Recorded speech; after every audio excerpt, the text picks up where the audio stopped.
Hello and welcome to Stephen University. This week we're discussing Alone at Sea, but of course, first of all, Dave's driving. Have we seen Dave, Chris? What's the update? How's he doing? Let me look out the window. There is no sign of Dave. This is a bit like sorry, that Planet Earth live show where it was just Richard Hammond in a field going, I think we saw a lion, but we didn't catch it on camera in time, and now it's gone. I'll be on. Yeah. I'll be honest with you, Dan. I miss him. I miss Dave. Yeah, but we do too. Like, the comments for that episode of the podcast were quite positive. People were like, it's so weird to be recording so close to the episodes going up. Okay, so for listeners, basically, me and Chris, so it started as intentional and then got out of hand. Before Christmas, we were like, we'll let it catch up, and it'll mean we can take a month or two of going quite slow with it. We were 3 months ahead. So even if we took a month or two of being slow, we'd still be a month ahead and could rebuild over the course of, the beginning part of this year, getting ourselves ahead again. It seemed simple enough. We are now recording maybe a week away from release, so I don't know exactly when this episode goes up because I've not got my spreadsheet in front of me, which, by the way, one of our listeners produced an amazing one. Is that what you're about to reference? No, I wasn't, but yeah, that was crazy. Thank you, cheers for being so passionate. That's awesome. Is it Cramin? I think it was Cram. I think it was Cram. I think he just goes by Cram. But yeah, that was an incredible, I looked through it, I was just like, that is more work than even I put into this podcast. So thank you. That's awesome. Cheers, man. But so I'm not sure exactly when this one will. I'm not sure exactly when this one will go up. But we're recording this on the 20th of February, so I think this is next week's episode. Yeah, because didn't Kiki's delivery service went up yesterday or today or something, and isn't there only one episode in between, which is Monster Reunion? Yeah, so we are a week away. This episode goes up this time next week, Chris. We have never recorded this close to release since the launch of this podcast, and it's been going, would you believe, for nearly a year now. And now that Fringe Observers is over, we will potentially... the intention is not to stay this way. The intention is to catch back up again. Yeah, so for those of you worried that this is going to be where we're going to have to go back to one a week or anything like that, as far as we're aware at this stage, there's no reason for that to happen. We're recording 2 in this session today, not to give you too much behind the scenes, and we're doing another recording of 2 next week. So we should get back ahead, plenty of time for the... Because there is another bomb. Yeah. At some point, I've forgotten exactly when. We've got a bit of stretch to it before it happens, but there is another bomb somewhere in our distant future. So we do need to get ourselves ahead again, because dropping 5 episodes in a single week depletes your storage of episodes very quickly. We've learned, so we need to get ourselves ahead. But I don't want to be honest, I don't want to go that far ahead again. 3 months ahead was too much. It was too much, Chris. I think that was ridiculous. There was a lot of when we were talking about Christmas in October, that was mental. Yeah, it meant that we couldn't respond to things and couldn't act on things. There were things we were doing with no idea whether people liked them or not. But it would be good to be like a month ahead or something. It'd be good to have the beauty. I'd even of a settle week for off. our old Fringe Observers pattern of being 2 to 3 weeks ahead. Yeah. Because then, you can occasionally justify, like I say, a week off or something. So yeah, so you got enough room for us to maybe have a week where we don't record because we're busy, but we also are not so far ahead that we can't respond to reaction. And to be honest with you, we don't. As we said in our first Q&A, which by the way, second Q&A is still coming. Sorry for the delay on that. Chris had an ear infection. We had the last episode of Fringe to do, and now we're going to try and get a little bit ahead on this before we get to that. So that is still coming. Those questions will be answered. Those Qs will be aid, but in good time. So keep your eye out for that. That will come at some point. And also, for those of you wondering why my Save the Light videos have slowed down, it's actually not recording them. I recorded right to almost the final boss, or I think might be the final boss.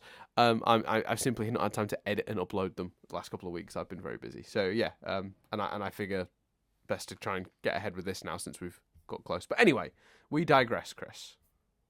Let's talk about the episode. Let's talk about the episode. So this one's Alone at Sea. I'll let you describe it before we talk about it. Yeah.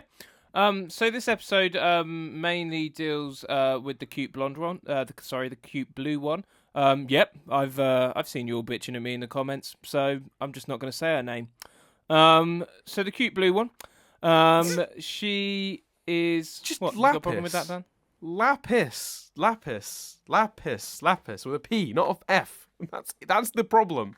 There's no Lapis. So the cute blue one is I can't even fucking say that. I'm saying blonde. The cute blue one. Her and Stephen have arrived at dock, and Mr. Greg himself points out that he has rented a boat, which is ridiculous. You've got enough money, Greg. Buy the boat. Anyway. Well, he does end up buying the boat, doesn't he?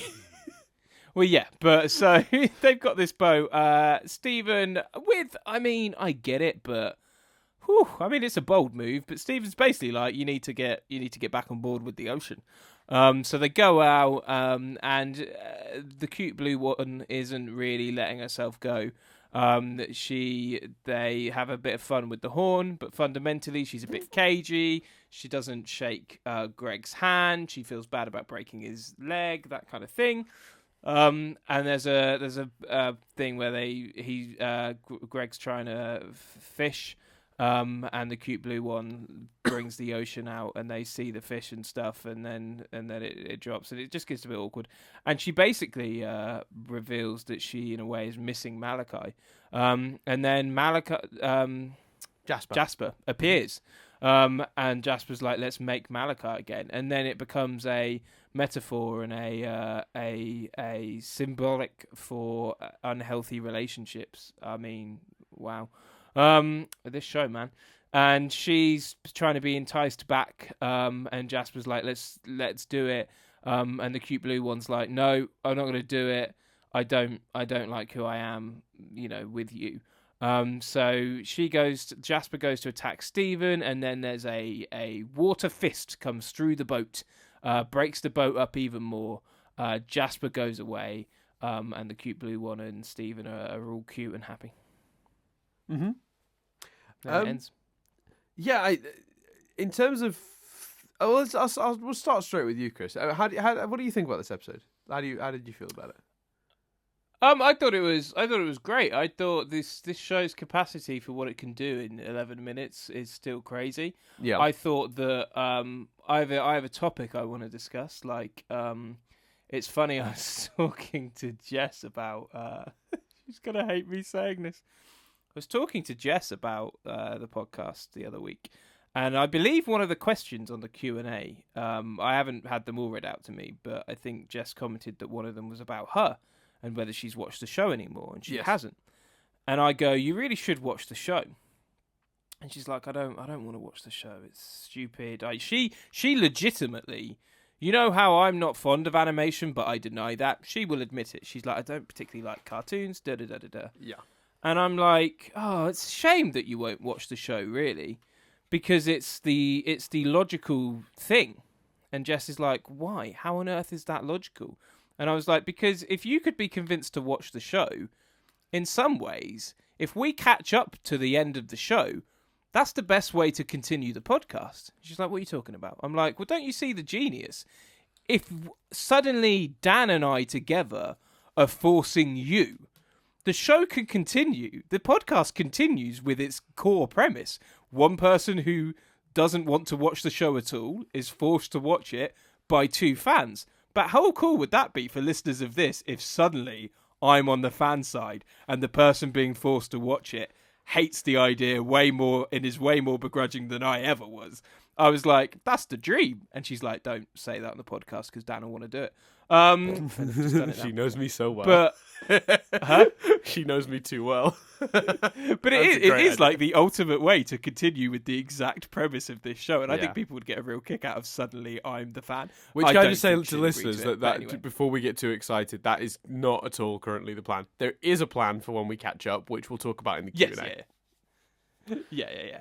So that's. But I would never see Chris. I know well enough that I can torture him with something there's a chance he won't like. But I don't know Jess well enough to drag her into this and make her publicly watch a show it's not. I don't hates. even think it's that. It is a logistical enough of a nightmare to get both of us in the same room. Two people's diary. Yeah, it is. Let alone. What about people's.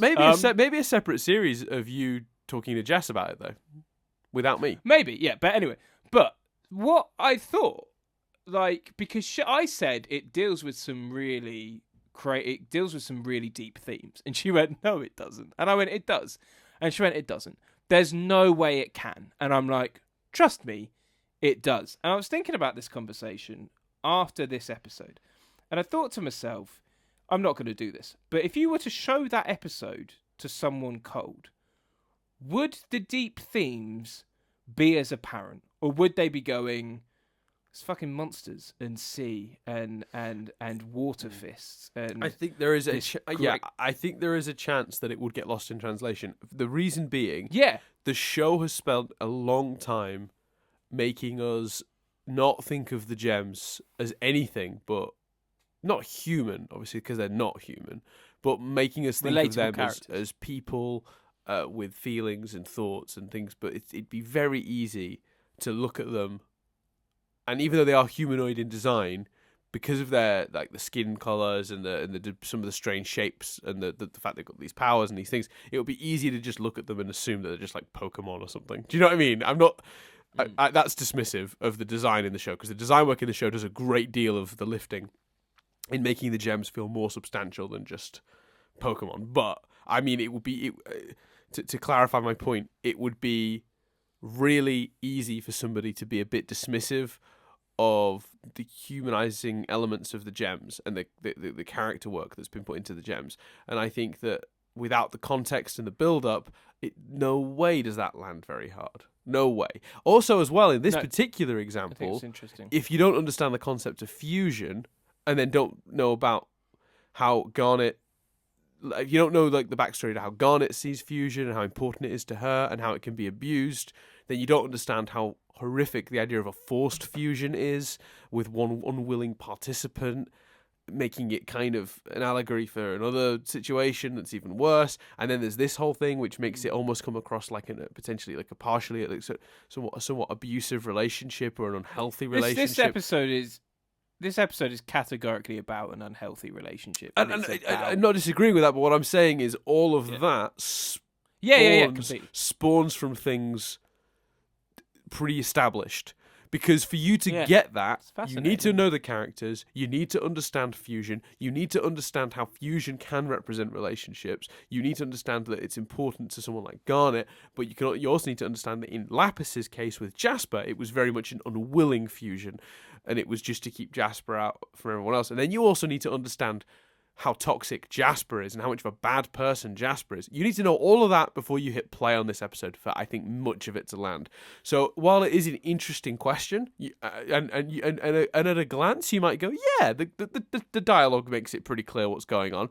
I do think a lot of its impact truly comes from the context, and that has been building is where I landed. which has been building for since Lapis was introduced at the end of season 1. Since Fusion was introduced. So we're talking since Giant Woman, really. Yeah, and that's the conclusion I came to in my head. But I just thought it was this episode is the perfect time to kind of float that idea and have that discussion. What did you? Because I almost like. I don't know. Do you not like it? What did you think of the episode? It's just the way you were like, well, what do you think? Yeah, I really like what this episode achieves in those last moments, but I'm not a big fan of what else is there, because I think as powerful as those last moments are, the dialogue in those moments is really to the point. Because we spend so much of the episode dealing with Lapis just not being happy on the boat. And I feel like we maybe could have had a little less of that, then forced Jasper into the situation, so we could have explored that concept a little bit deeper. Because I've just pulled up the transcript, Chris. You could utter... It's like 4 sentences that explore that idea of this sort of potentially abusive relationship. And they're not clunky or anything. They are well written, but they are so to the point. They are so on the nose. They're way more expositional and nowhere near as subtle as the show has been about. Precisely. Less important themes before. Precisely. So while I am absolutely on board with the concept of this episode, there are still some great jokes, and the character work, and all that is still there and brilliant. And you're right, dealing with such a difficult issue of unhealthy relationships. I mean, I think, and I'm sure listeners will correct me if I'm wrong here, but I think it is pretty much common knowledge that the Malachite relationship, and particularly the element of it discussed in this episode, is directly from an unhealthy or abusive relationship that Rebecca Sugar herself was in.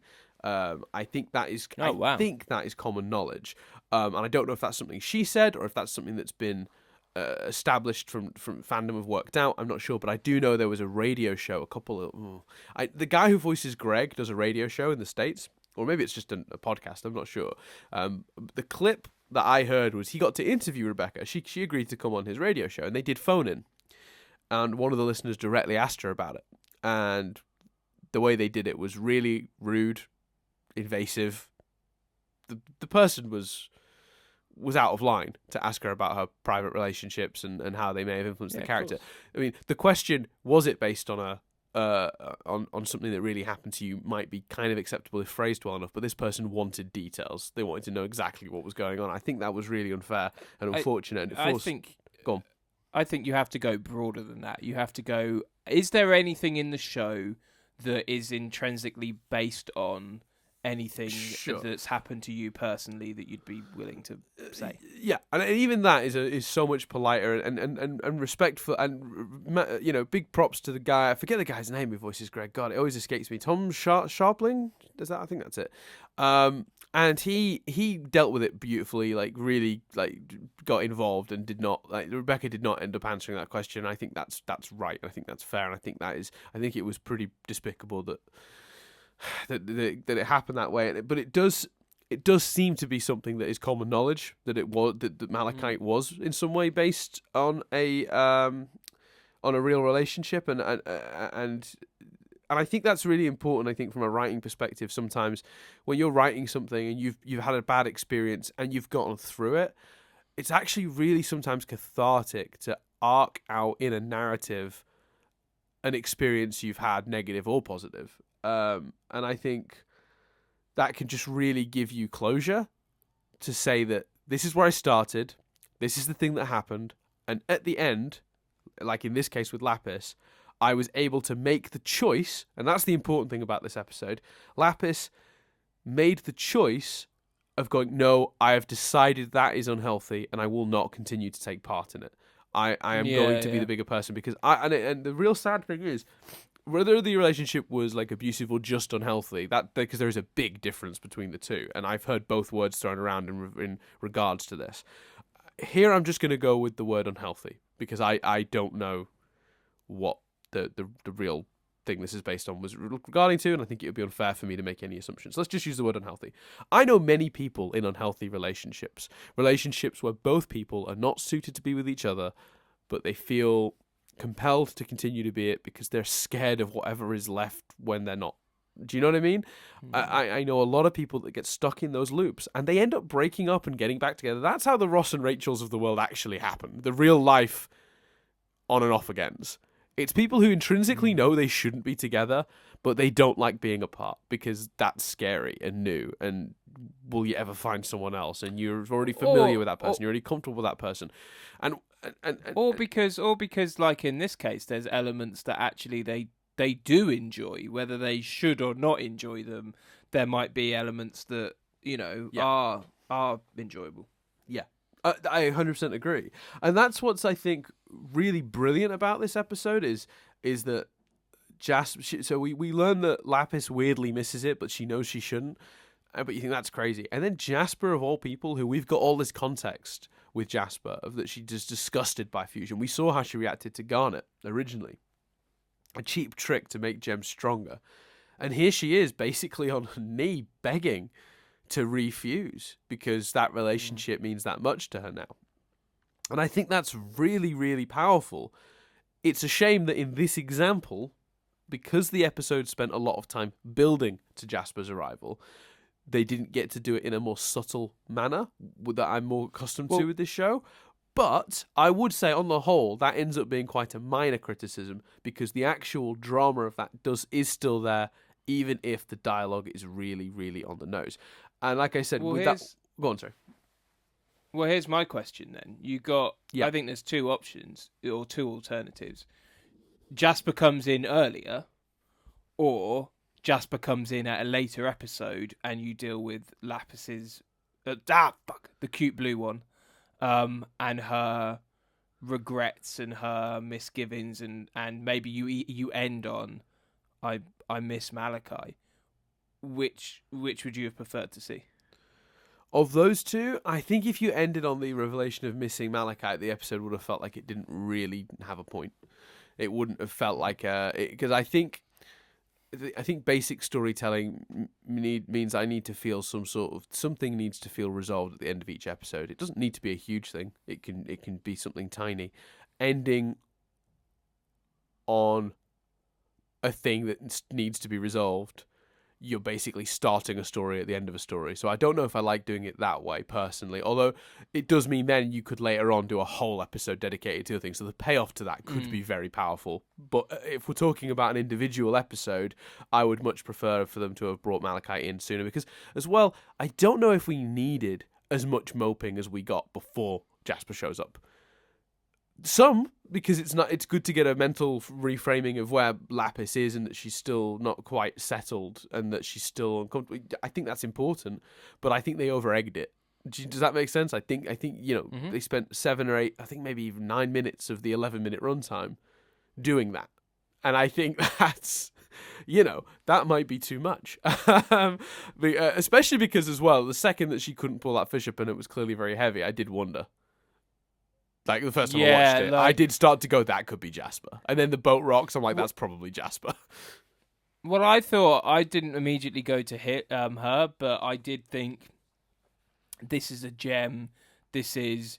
I knew that she'd caught on to something. I assumed maybe...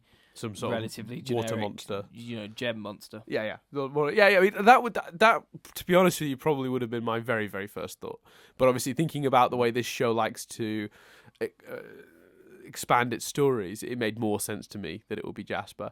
But so which is why I ended up landing there, and I think that's why the writers landed there. And again, please don't misunderstand, dear listener. I like this episode a great deal, but I do think it is inherently flawed in the pacing. Essentially, it's a pacing issue, isn't it? Really, because I think if you get to the point to the Jasper of it all quicker, you get more time to actually go through the dialogue, go through the actual conversation between the two of them, which is really what we're building to here.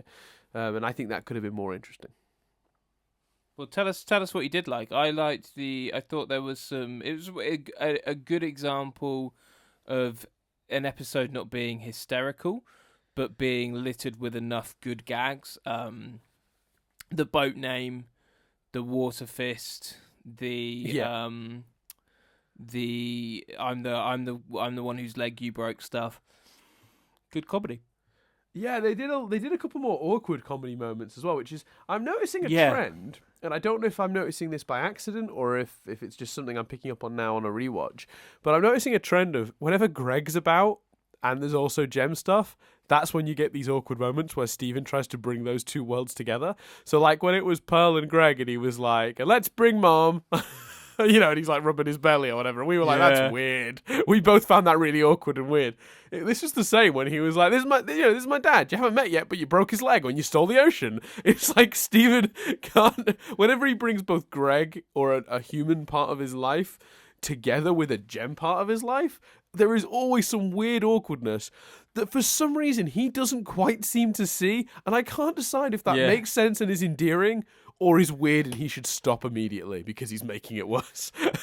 Yeah, it's a difficult one, isn't it? I don't know either which side of the fence I've fallen on that one. I do always laugh, though, which means it probably is fine. But like, there is an element of it that I go, come on, Steven, you're old enough to know better than to do that. You're asking for... You're creating awkwardness now, like, on purpose. But I know he isn't. He's so innocent, he doesn't see it that way. But like, the reality is, like, come on, he's at a certain point, he's going to have to get smart enough to understand when he's creating awkward moments, right? You would hope so. But it does lead to some quite good comedy, so I'm torn. Well, yeah, that's pretty much how I feel about it as well. So in terms of what I did like, I think that the while I do think there's too much of it, that there is a bit of tension that they build up in the time they do have before Malachite shows up, where you're like, where's this going? And that kind of works well enough. Yeah, and I think they also, you don't quite know what decision the cute blue one's going to make. You do for a I moment. love that you can't even. You've come up with it. Like, I can't believe that you've come up with an alternate name to make it easier to say without getting yelled at, and you still keep calling her I know, the wrong. I mean, bad. you physically. Is it this character? Is there something with this character that makes you refuse to pronounce? Because I remember you had a lot of trouble really early on saying amethyst, and then you got better at it. Yet here we are, and you still cannot say lapis. I can say lapis. I just choose not to. Is that right? Oh, no. Okay, so now we've made it. You're choosing to call her Lapis. Is that right? Was that not right? How I said it then? Yeah, but Yeah, no, yeah, lapis. But I'm choosing to call her the cute blue one. okay. And you do think it's the cute blue one? Partly because I just, for some reason, people seem to like it. Like I think they view any indication that I think any characters are like cute or sweet as like, he's a fan of the show, he's perving on the gems, like, which it's, I don't think you need to perv on gems to be fans of the show, guys. And I'm not by calling her cute, I'm not perving on her. Like, it's a cute character, Wow, I've dug myself a weird hole. Yeah, you dug a really weird hole there. And also, like, Yeah. I think it's time you revealed to the world your pearl tattoo. Yeah, that's what I mean. That's what that became a thing, didn't it? And like, I'm just trying to spread the balance between pearl. Can I be honest though? I definitely egged that on because I intentionally referenced it as much as possible in my replies to comments. I don't. Every time someone mentioned cartoons. Every I time don't fancy either of them. No. Every time you said, we were talking earlier about unhealthy relationships. Me falling in love with a fictional animated character would be unhealthy. It would. Yeah. You do think, is she gonna? I'm not gonna allow you to talk about my pearl tattoo. I do think that there's a moment where you go, is she going to become Malachi? Like, well, that's what's interesting about it, because I think and it's not even necessarily the show's doing. It's just I think well, maybe not for me at least. For me, I just know so many people that are stuck in that cycle of realizing the relationship is bad, getting out of it, being alone, and it's scary, getting back in the relationship that's bad. It's okay for a little while, but then it's bad again. And they break up, and then they're scared and alone, and then it goes in a loop. And so and then this isn't something that's going to work for kids, I suppose, because kids won't necessarily have experienced that. But as an adult watching this, I'm like, oh yeah, I recognize this behavior. This is very human. This is absurdly human. And that's what's so powerful about the whole situation, but also what's so powerful about her choice as well to say no. Because for a minute, you're right. Through my pre-knowledge, I did go, maybe, like when I first watched it, I did go, maybe she will. It would not surprise me. But I think the problem with that decision would have been that, and it links back to what you were saying about maybe they didn't put the time to it in this episode. They've spent so much time in other episodes and plots showing the cute blue one's dedication to Stephen and their friendship, and I think they wouldn't have, that conversation about missing Malachi wouldn't have been enough to stop you going, well, why has she chosen Malachi over Stephen? That's because absolutely they've true. devoted episodes to hers and Stephen's friendship. That's actually weirdly my favorite element of this episode is how much you get a sense for her affection for Stephen. When the ship shakes and he falls over, her first thing is to check he's okay. And the only reason she's trying any of that shit is because she likes Stephen. But I think it goes both ways. Stephen has just watched her refuse to shake Greg's hand. Yet, when he's trying to support her, he can hold her hand, and he knows he can hold her hand. It's just a really subtle detail. Yeah. Equally, just before we go, I want to shout out the moments where she was talking about potentially going back to Malachi or being worried about it. They just subtly, and it was because the in-story reason, I suppose, is the storm and the weather, but they just darkened the hues of the animation slightly. They just made it all look a little bit darker and a bit creepier, and it just the animation was subtle and wonderful. Yeah, because it's if memory serves, a storm flows in as that part of the episode starts to happen. So like at the beginning of the episode, it's bright and sunny, and then at about, I think, at the point Stephen goes back out to talk to her, and she looks sort of sad. This is after the fishing incident, and I think it's just after the ship shakes. I think suddenly the sky is literally stormy, and that's the sort of in episode excuse. But you could actually, because you see her, she's looking all agitated at the edge of the boat, and suddenly her skirt is flailing, and her sort of like bow on the back is like billowing, and her hair is billowing, and it almost feels like she started the storm with her powers without realizing it. Yeah, that's where I wondered if they were going. Yeah, absolutely. And then obviously that's when Jasper jumps up on the boat, and I just double checked actually for the time code. Jasper jumps on the boat at 8 minutes in. There are 2 minutes and 50 seconds left, including credits, when Jasper gets on the boat. That, again, just to re-emphasize my point. But yeah, that's when it starts raining, so it's all very dramatic. The wind is blowing, the sky is darkened, there's lightning. It's really cool, and the animation is awesome. And I love they do that anime thing, and I know that the show does anime stuff all the time, so it shouldn't be really pointing this out, but I've just seen it when I thumbed through the episode to get the time. That's the reason I had it open. But there's the shot when Lapis and Steven are first faced with Jasper, and they create the illusion of a camera moving around by having the image just slide. So Lapis is sliding one way, image-wise, and Jasper is sliding the other. It's like they're separating. It's a really cool shot. I mean, and I do love when they do that thing where they darken Lapis's eyes as well. Like they put them in shadow, like her fringe must go over it in a way that creates a shadow. They always choose to do that at just the right moment to sort of indicate her, I don't know, like when she's feeling that low, when things are that dark, you know. So yeah, I think that's all really good stuff. What do we think to, before we move on, what do we think to the way they disposed of Jasper so easily? Just blew Jasper away and then flew off. I think it's fine, because he's coming back, she's coming back again. So I think there's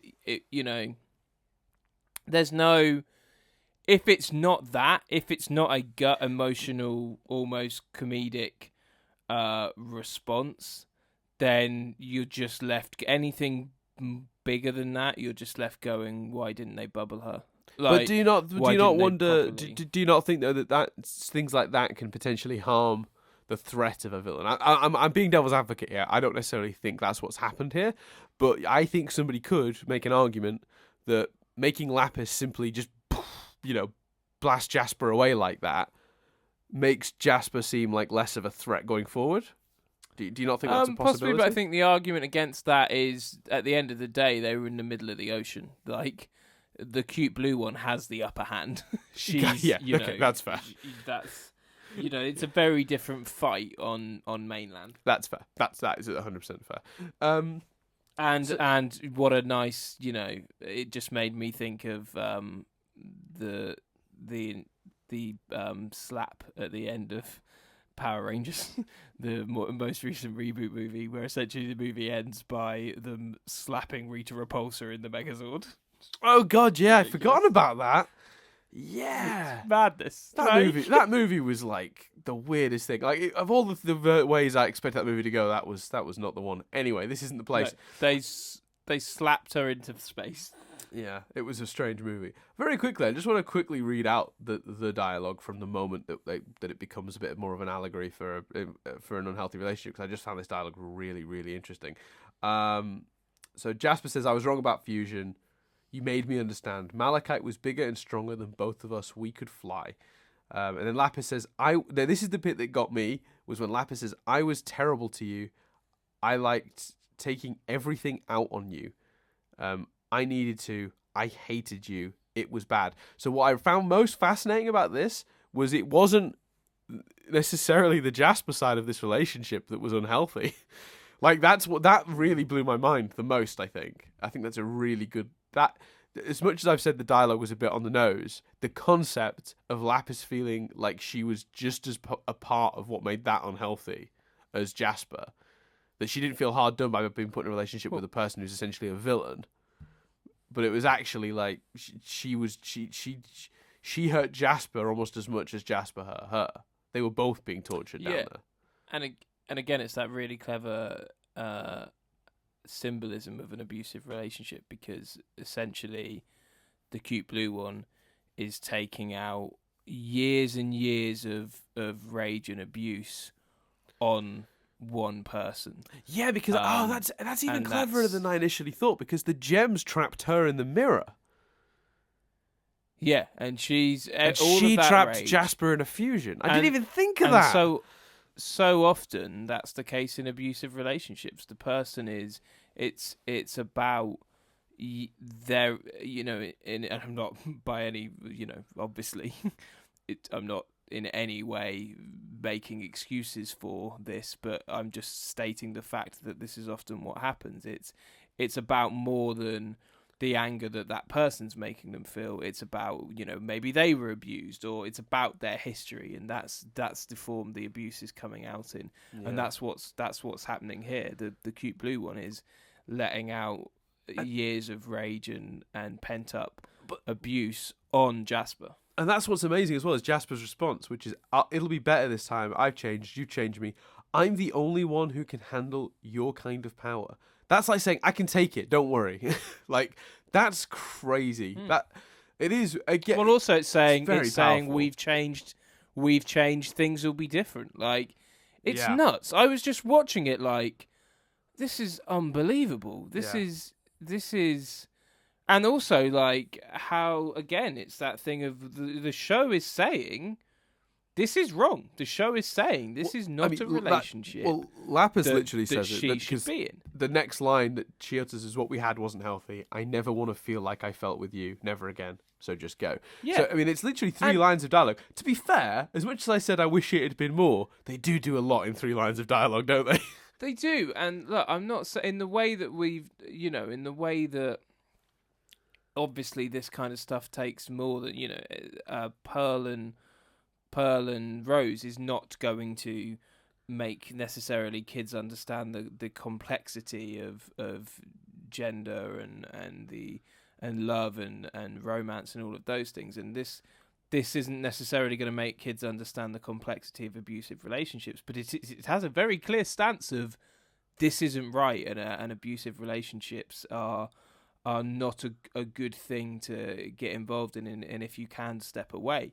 And regardless of whether children need more information than that, which obviously they definitely do, it's still the right side of message to be on. It's still an important message, and it's still one that can play a part. Showing Lapis having that strength, incredible thing. Yeah, to say no. What an incredible thing for a children's TV show, especially for the fact that 30 seconds to a minute before she hinted she missed it.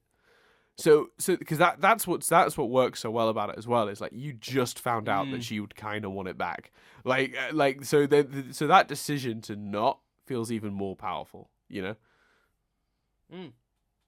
You got any other notes? Yeah, there's a little Rose reference, I forget exactly what Jasper says about. What does she say? How does she phrase it? She says this second-rate rose quartz or something. I wish I thought. Oh, here we go. This dulled down version of rose quartz works for you now. That's it. Yeah. You're pointing that shield the wrong way. She's the one you should be afraid of. Which again reiterates the sort of idea that Lapis was the one sort of, arguably not in the wrong, but the one lead, being abusive potentially in that unhealthy relationship. She was. Did Jasper know that? Did Jasper know that before, or is there the implication that that's knowledge he gained when fusing with the cute blue one? I can't remember if Jasper knew that. I think didn't when Stephen first in Jailbreak, or maybe no, it'd be the one before the Return, wouldn't it? When the ship goes to fire at the gems and Stephen comes back and leaps forward and brings out the shield, doesn't Jasper then recognize that it's Rose's shield? And says something like, "Rose, what form have you taken? You're pathetic now," or whatever. Why are you all?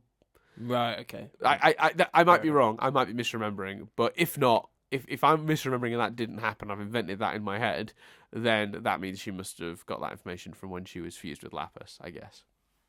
Okay. But Cool. yeah, There we go. I think that's pretty much What an everything. Because I episode. looked through the trivia and notes for this episode. There's not really much.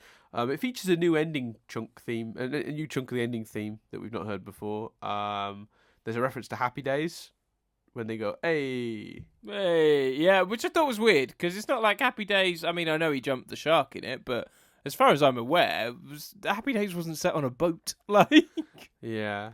And then, yeah, it did that seem right. But they did also make a reference to Gilligan's Island, though.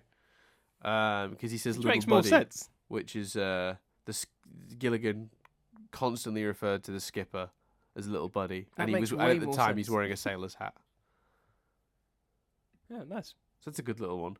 That's a slightly more appropriate reference for a boat episode, I feel. Yeah, exactly.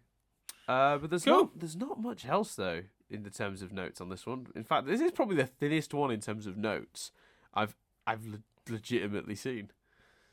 So, Well, I think we've more than made up for it, Dan, with some some insights, deep diving about maybe. relationships and stuff. Yeah. It's weird though, because I think I got caught in when I was younger. I think I was in a not the same, but like a younger equivalent relationship to this, where it wasn't working. It wasn't abusive or necessarily unhealthy, but it was a non-functional relationship that we were far too disparate, and we definitely broke up after a couple months, and then got back together. I guess out of that same, like, that same cycle I talked about earlier. That whole thing of like, you're scared of being alone, and you kind of miss the person, even though the relationship wasn't good, and then I had to get out of it again, and it was like, oh, why did I do that? Why did that come back to? We knew it didn't work the first time. Why did I let it happen again? Yeah, I think we've all got stuff like that. I think what breaks my heart is when you hear people, you hear friends or whatever talking about something, and all couples have banter. Like, all couples have like, oh, he leaves the toilet seat up, or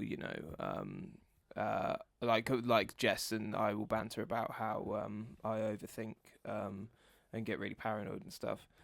But like, it's when you hear people talk about something small, like buying the wrong shampoo, or when you hear someone talk about the way someone, I don't know, doesn't stack the dishwasher or something like that, and you can tell it's not a banter thing, it's a legitimate issue, and you're like, oh, this is about so much more than the dishwasher. You know what I mean? I think that's when it's heartbreaking for the people around those people. Yeah, that's true. If you're in a bad relationship, guys, it's scary, but maybe get out. Better for everyone. Yeah, this has gone to a really weird place. Well, I tell a light-hearted story that involves that message. Should I quickly end on this? Sure. It's one you'll be aware of. I, in a former relationship of someone that I hold no bitter feelings towards, like, this story shouldn't come across like I'm harbouring any kind of negative stuff towards this person. I've moved on, they've moved on. We both appear, as far as I can tell, through Facebook and stuff, to be in happy, great relationships. So don't view this like this, but it's just a more light-hearted version to say what Dan was saying. And we were just doing kind of similar to what I was just talking about, actually. We were in a fruit and veg shop in Bournemouth when I lived with Dan. And she was like not happy about something small. It was that kind of scenario. So maybe like I was picking the wrong fruit or something. And this random woman in the shop said, oh, she's clearly in a bad mood. And the girl I was with at the time took real offence. And who's she to give an opinion, and blah, blah, blah, blah. And the woman sort of threw her a look, and the woman left, and then we left. And I can't remember the reasoning for this, but me and the girlfriend separated. She went home early or something, or maybe she was even in a different part of Waitrose. And I'm in the meat section of Waitrose. Wait, you went to Waitrose? Well, for those who don't know, Waitrose is high end. Chris, you're a student. Yeah. You could not afford Waitrose food at that time. Yeah, but we did though. You were with do you remember the day we discovered Iceland, which is a frozen supermarket? But anyway, different story. But I was just buying meat. So anyway, I'm there as previously established. I was supporting the. I get dirty looks when I go to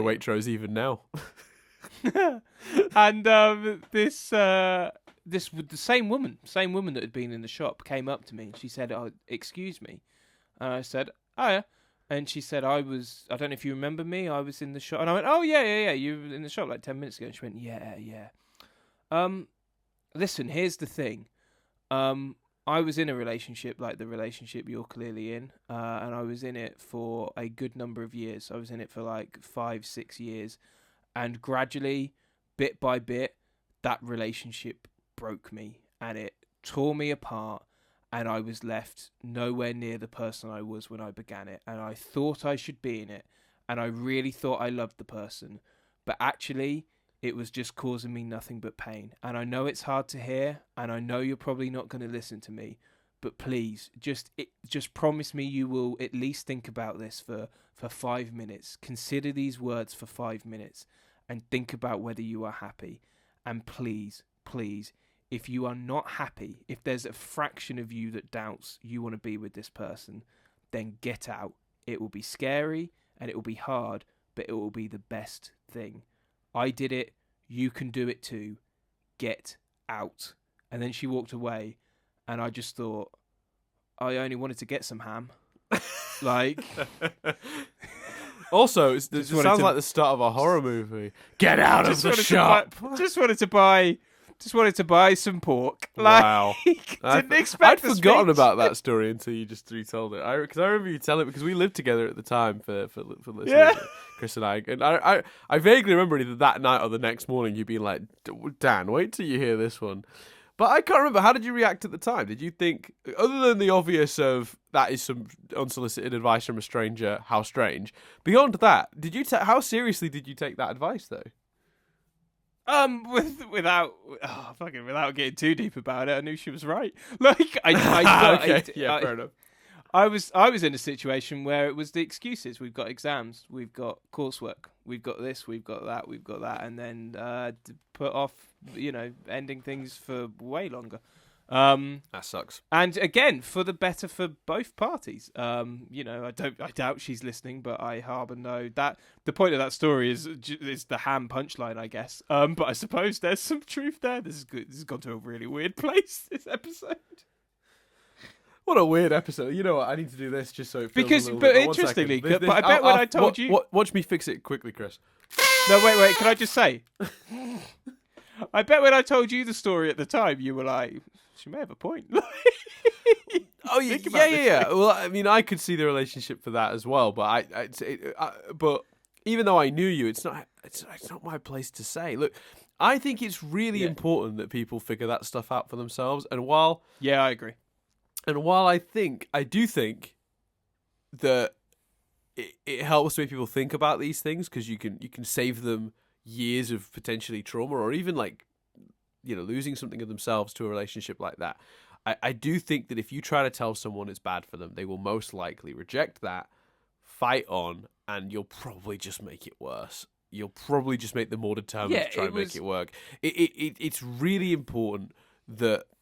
It's like recovery from drugs or alcohol addiction. I think what they'll tell, and I do think they tell you this as well. In that, if the person genuinely wants to quit and they're willing to work at that, then it can happen. But if they're not on board, you telling them that they need to, they'll just resent you. That's not going to help. So I do remember thinking that maybe that person had a point, but I don't know how firmly I voiced that. I don't remember quite, but I can't imagine too firmly, because I don't know if it's really No, I doubt too. And it was certainly hard to take when, I was just trying to buy the ingredients to make a toastie.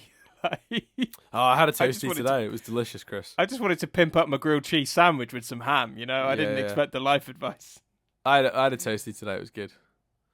There we go. So cool. Take us home, Dan. So get a toastie. And for those of you who don't know the British, it's a toasted sandwich. I guess you just called that a grilled cheese, but yeah, with ham. In the States, that's what you. Yeah, I said grilled cheese sandwich. You did. I know. I was correcting myself. I went, yeah, that's what you guys call it. We call it. Yeah, what happened there, Dan, is I skillfully interwove subtly the American terminology for American listeners, and what you did was undermined it. So. I didn't undermine it so much as repeat it worse. Maybe you and me have an unhealthy relationship. I think undermining it would have been if I'd have corrected you, but I wasn't correcting you. I was agreeing with you. I just did a worse job of it. Yeah. I was about. That's the difference. You know what that is? That's a perfect analogy, Chris, for this episode. That when I was talking about the subtlety of dialogue, you subtly wove it in without it feeling clunky. Yeah. I very clunkily stated it in a way that was obvious and not good. Yeah.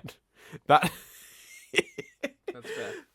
Maybe the episode could have been more subtle. Who knows? Who knows, Chris? I still think I liked it. I still think it's a good episode. That's great. I think it's a good episode.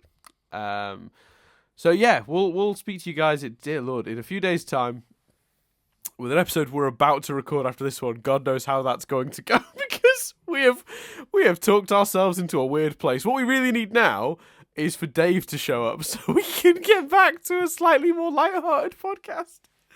But it's fine. We've got 11-minute gap, Chris, while we watch Greg the Babysitter. So maybe that'll Let's go do it. Maybe that'll fix the tone so that these two episodes don't coincide and hopefully this tone doesn't carry through. Anyway, I'm gonna put an end to it there. I'm gonna stop it before it gets worse. So that is everything for this week. I've been Dan Doolan. I've been Chris Billing. And we'll speak to you in a couple of days as we discuss Greg the Babysitter.